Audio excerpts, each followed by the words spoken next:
départager leur candidat, celui qui sera désigné le 5 décembre. Qu'est-ce qui vous frappe à la lueur des débats qui se sont déroulés ces derniers jours? Il y en a un dimanche prochain sur CNews et Europe 1. Est-ce qu'il y a des grandes idées fortes? Il y a quelque chose de très novateur qui sort des débats que vous avez déjà entendus et des idées qui sont émises. Écoutez, vous me provoquez parce que ce sont tous des amis, donc j'ai du mal à vous répondre en toute sincérité. Je vois pas d'idées grandioses qui fusent à l'horizon, mais il y en a nulle part en ce moment. Si vous voulez, la France est divisée en 6 grands courants. Chacun défend des idées qui sont pas forcément les miennes, mais qui même Mélenchon, dont je partage pas les idées, a du talent.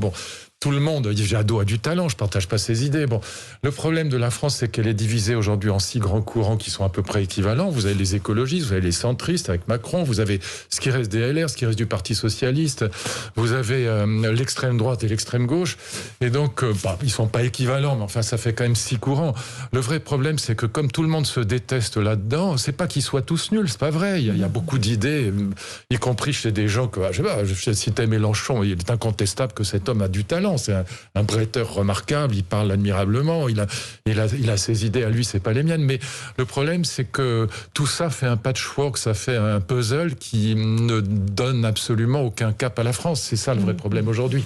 Éric Zemmour bouscule le jeu de la droite, non pas par des idées nouvelles, mais par une force d'articulation de ses idées. Si vous regardez où était Marine Le Pen avant l'apparition d'Éric Zemmour, elle était en gros à 30%.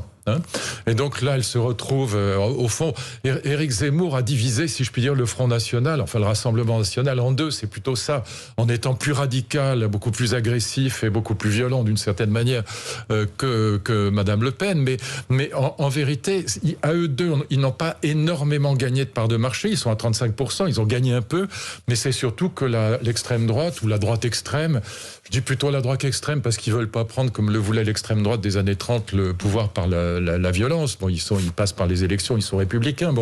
Mais au fond, il a plutôt divisé l'extrême droite en 2, ce qui est un gros inconvénient pour Marine Le Pen, ce qui peut être un avantage pour la droite, parce que le ticket d'entrée au deuxième tour, en gros, il est à 18% aujourd'hui, ce qui n'est pas totalement inatteignable pour Xavier Bertrand ou Valérie Pécresse, si c'est eux qui sont élus par le Congrès le 4 décembre.